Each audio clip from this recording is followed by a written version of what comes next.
Michelle, thank you so much for coming through. Thank you so much for having me. Yeah. You guys talk about a terminal of the future. Ooh. At TPT, when you say that, what do you mean? Well, I think if you look at TPT, they've got a lot of aging equipment, old technology.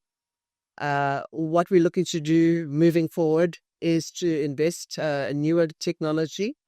We've already started that process with our container terminals, and I see us doing that in our bulk terminals as well in the near future. And I think the focus really on the new technologies to be able to become more productive and efficient, and safer. New technology creates a safer environment. As an example, in our container sectors, we're introducing remote operations. And the reason for that is, very high winds, people can't operate those cranes that are high up in the air. It's actually dangerous. So with the remote operation, they will actually be in a control room, and they will be able to operate those planes at a higher wind speed, for instance, than they can now, and they'll be perfectly safe. Bulk terminal, which is really, where we get a lot of the mining minerals. We're also looking to try and find ways and means of investing, and not necessarily in the traditional equipment space that we have been.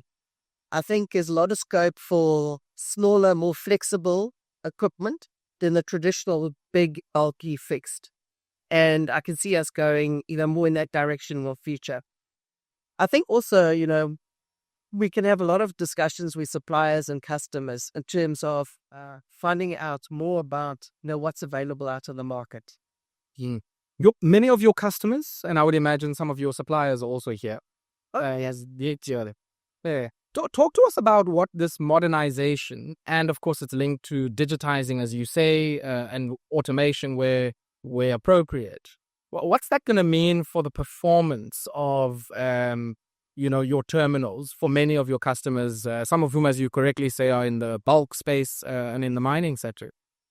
So, I think South African business is very resilient. They are moving forward on modernization and better technologies on their side. So I think it's really a case of, us integrating better with them, having access and creating an environment where we are equally tapping into the new modern equipment and technology. And I think the advantage of that is a seamless logistics movement between your pits, via your rail, through your ports and export. So what that means is better productive efficiencies, doing more with less, and then also hopefully reducing the costs in the supply chain, because you're moving more on a fixed cost base infrastructure. So you're saying it's time and those cost savings, which I guess might kind of unlock much better competitiveness. Yeah. So the faster turnaround time definitely reduces costs. And it also helps our exporters get their product to market much faster, right? Which is very important, because if you think about it, their prices are quite sensitive. So when the prices are good, they want to get the products out as quickly as possible, as much as possible. And that's why I'm introducing some kind of flexibility into the system with peaks and troughs. Even the equipment prices, our equipment currently is pretty much geared to one commodity. And I think the way of the future is having equipment that is more flexible, and you can integrate it with more than one commodity. Yeah. So you could also, put yourself in a better space on the peaks and troughs of the various commodities, because mining minerals is very much, the whole demand and the amount of volume we remove is very price related. Yeah. So yeah. Whereas in agriculture, there's a seasonality that comes with. Well, they've got their own risks, because if they have bad weather, they don't have anything to eat. Exactly. Yeah. But even there, we're looking at, and I've just had a discussion with one of our terminal managers at the agri terminal. Traditionally, our technology and equipment and infrastructure in our agri terminals very much be export based. But if you think about it, with changing weather and perhaps more droughts, so we've got less to export. We've got a growing population. So remember, you only export what's left, right? So if you've got a growing population and you've got less to export, but there's a lot more opportunity for input. So they're looking at creating bi-directional flows, conveyor belts that go both ways. Equipment they can load and unload. And there again, it goes all about doing more with less. And so instead of investing in, two separate pieces of machinery or being compelled to only do exports or imports, that creates a lot of opportunity, takes about. Yeah. You spoke earlier on about the discussion not only being with your customers, but also with some of your suppliers. I'm quite keen on how those relationships have improved over the last while with some of the kind of equipment and asset providers who you work with, who we do understand you've had long-standing relationships with. So what we embarked on, I think 2 years ago, is long-term contracts with our primary suppliers, specifically in the container sector. And the advantage of that is to try and standardize your equipment, having the long-term relationships so that, we could also understand best practice and looking after and maintaining that equipment, better pricing because you've got long-term contracts, and also the to have a situation where you have that interaction with them on a regular basis so that you become aware of new technology and new way of doing things. And I think that's one of the core advantages. Now, as I said, we started with that in the container sector, but I can see that moving into other sectors and across other ODs in Transnet as well. It doesn't necessarily just have to be a Transnet or terminal firm. To something completely new. So we did have some teething problems, but I definitely think if you add value, faster, availability of spares, access, as I said, to new and better technology, and also, just having those longer-term relationships with those suppliers has a lot of advantages in of itself. When you order, you get the equipment and orders coming fast. You either, as I said, you get price benefits, so to have all kinds of things. Yeah. So, and one of the biggest things, as historically, having Transnet and certainly TPT did struggle a lot. And part of that was aging equipment and absence of spares. You really batted to source our space. So if something broke down, it would sit for a while. And you can't have that world. So yeah, there's a lot being done. Sure. A lot to do, but it's exciting. Yeah. Let's talk just briefly about some of the policy reforms. I mean, we saw in 2023, Cabinet approving the Freight Logistics Roadmap. I'm super keen to understand what that has meant for you in the TPT environment in terms of private sector participation. One of the sessions yesterday was starting to talk about some of the terminals you oversee as a shared national asset, where the private sector also has a role to play. Talk to us about that. Yeah.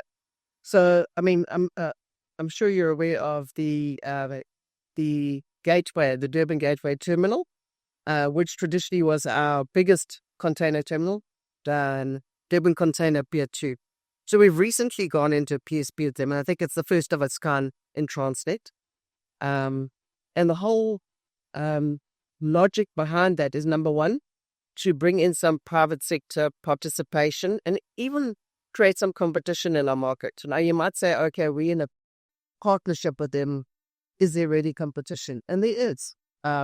Because although, we're the majority owner, we've got 50+1 shares, operations is actually being left with them. And they have a different way of operating to us. And at the end of the day, being part of a private sector partnership, they're there to make money and as much money as possible. And obviously, bring just some new things that we can look at in terms of how they do manage their ecosystem, how they operate. And there are discussions taking place and some of the things, ideas we can learn from them. But at the same time, they're very independent operation. Yeah. And what will all of that mean? I mean, we've certainly seen quite a lot of noise in bringing that across the line, that particular partnership.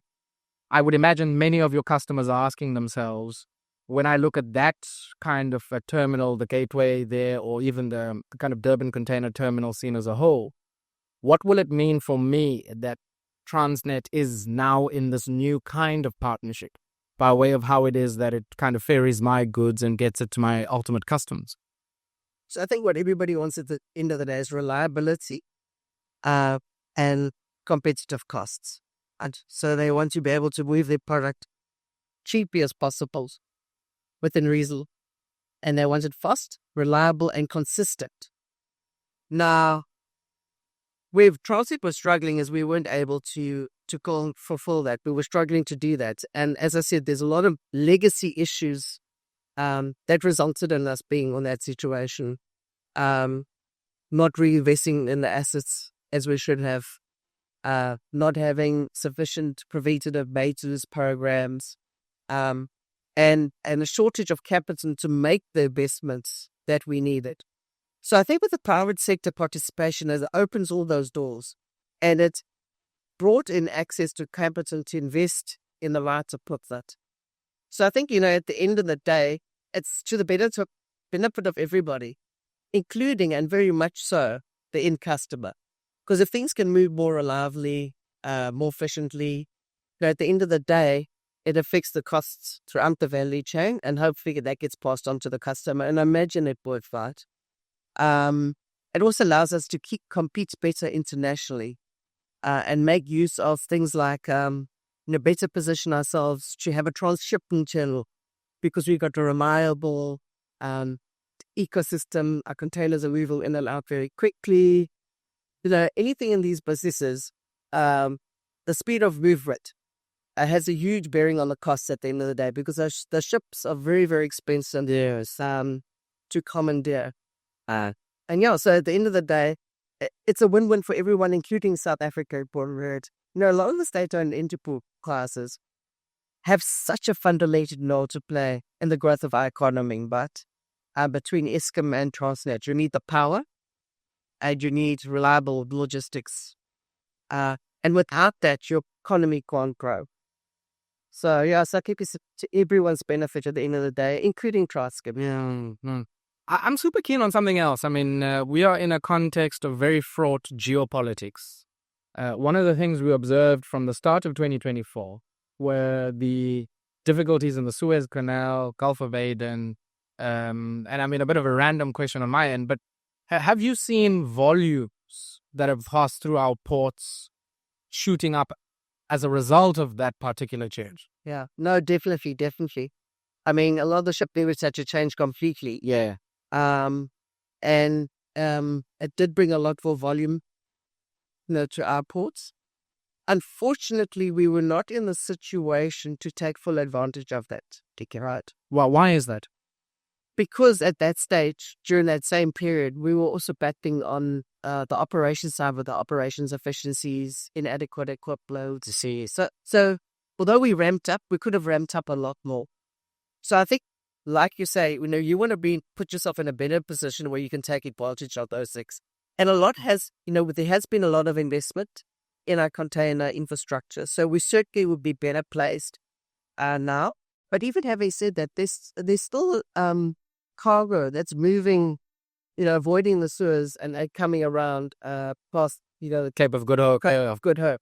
So we certainly, still in a position to benefit from that.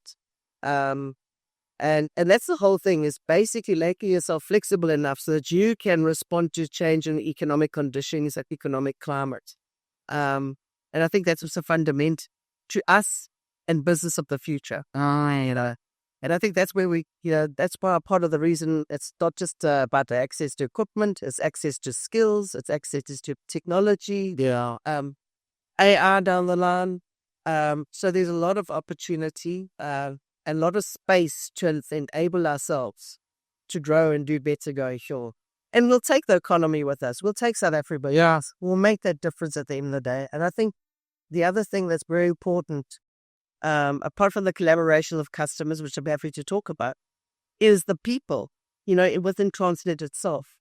They really are passionate and committed to making a difference at the end of the day. And I really think, we all realize, the part that we've got to play in making South Africa better. Yeah. And I really think, there's a lot of good people out there that just want to do that. and our customers as well, stakeholders in general. So it really, really is that we've transitioned into very much a collaborative way of doing business. And I think that's making all the difference as well to everybody. You wanted to talk about the collaboration with your customers. Yeah. I'm super keen on that because one would imagine that this path of innovation you are on is also a demand-led innovation. It's kind of the questions your clients and customers are asking of you. Yes. That is kind of driving that culture within Transnet. Talk to us about that. So, we've been talking about collaboration with our customers, right? But if you understand anything about state-owned entities, we also govern with very stringent governance processes. So our GC, Giselle Phillips, and her team really made great inroads into creating a customer collaboration policy that we can utilize without infringing protocols from National Treasury, etc., etc. And the whole point behind that is to put ourselves in a position where we can leverage our customer relationships to create access to infrastructure investment. And the whole idea is to be able to be in a situation where we can expand and grow volume or, better service our customers by improving our equipment, and collaborate with them to find solutions to problems. Whether it might be new equipment, it might be a better way of doing things, it might be helping us with a maintenance strategy. So I think what's very important is Transnet is open to discussing and resolving problems together and open to help from the private sector. And I think that's where the whole collaboration policy comes in. And, we've had a lot of discussions in both our faults as well as in our bulk flow. There's a lot of bulk exports that the mining, minerals and that. There were customers have come to us and said, guys, what do you need? How can we help? How can we make you more efficient or productive? Move that volume faster. And I think there's a lot of scope there. It is something fairly new. So we are finding our feet. But I think, everyone wants to make that work. And I think it is something we will pursue, definitely. Michelle, you made a very interesting point earlier on that as you modernize, you want to take the South African economy with you. Just as a last comment, your own understanding of this link between your modernization and improving the global competitiveness, be it on the export front or even how well we process imports, just the link between your modernization journey and the global competitiveness of the South African economy. So it's an absolute must. Now, if we want to remain relevant, we have to develop and modernize with the rest of the world, right? Remember where South Africa's placed.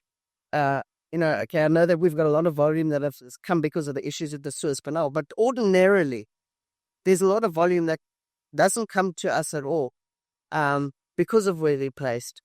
And if you think about what's happening, certainly in the mining sector, is a lot of minerals are being discovered in other countries, other continents that are closer to, for instance, China, who you buy a lot of our minerals. So we've got a disadvantage of being, of distance, of being so far away from our markets. The only way we can compete effectively and get our product there is to be efficient, cost effective. And the only way to do that, which is by very nature, our business is a fixed cost business, is to reduce the cost of moving a ton. And the only way you do that is move more tons.